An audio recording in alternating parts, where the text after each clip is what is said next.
Now let's turn to the broader market action as we close out the week. Joining me, Charlie Bobrinskoy of Ariel Investments and James Demmert of Main Street Research. Guys, welcome. Charlie, S&P 500 Value Index closed yesterday with its 9th consecutive daily loss, longest losing streak on record, I believe. The index, equal weight S&P up 15% year to date versus I think about 27 for things overall. So it continues to be really rough out there for value investors. Why is it going to get better?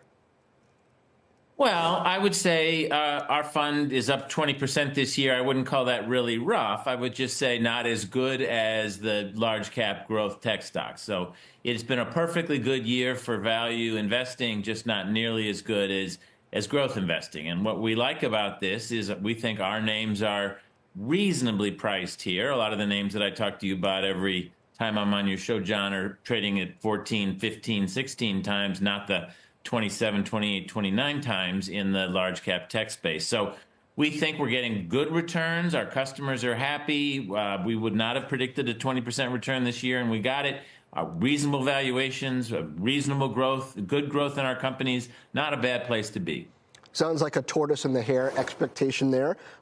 James, you say to buy any weakness in the market overall. You predict S&P 6150 by year end, but you expect a 10 to 15% correction at the beginning of 2025, and that AI stocks and these big stocks are going to do worse and then come back. How do you expect that to work? Especially, can the market come back without these big AI names, big names and AI names coming back too?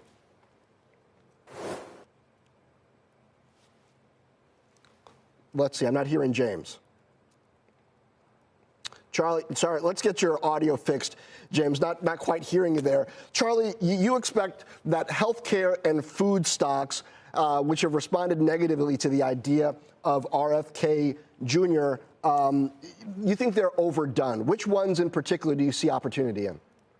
Yeah, there are a lot. I'm glad you called this out. We think that he is got some ideas that wouldn't be good for healthcare and food, but that he's not going to be as successful in getting those changes as the market reaction would have you believe. So a name like Smucker's, which has historically been a high teens multiples, now trading for about 14 times earnings. That's a very attractive name. LabCorp is a name there's going to be more testing done going forward, including on new drug development. Stock's been hit. LabCorp trading at a very reasonable valuation. And then J&J, of course, one of the best healthcare names. It's been a great strategy to just buy J&J and put it away, is now trading at 14 times forward earnings. That's a name that's been a premium to the market for decades and now trading at a discount valuation. So healthcare and food is a place that we think has been overly scared by the prospect of Mr. Kennedy.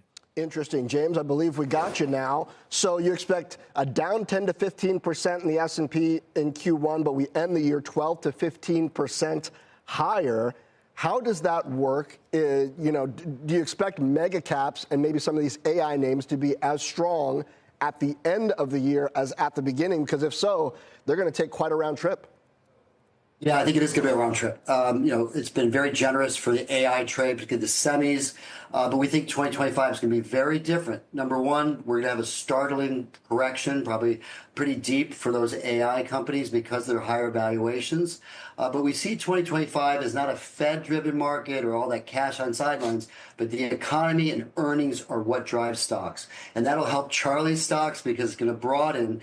But we think that big decline might be because the Fed is going to be unable to lower rates in the first quarter. That might be startling.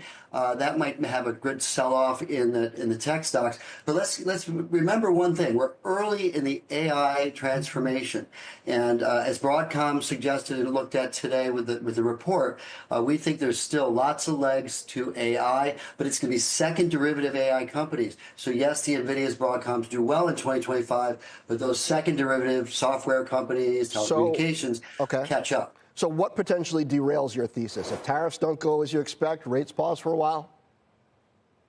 What really derails us is the pro-growth deportation of Trump policy sort of igniting inflation again. The Fed comes back to the table to raise rates. I think that really calls a very disruptive market, a very difficult market, or possibly a U.S. credit downgrade. Other than that, we think normal correction, maybe deeper for tech, and people buy that. If you're not fully invested, you want to wait for that, and you want to buy into that correction in the first quarter.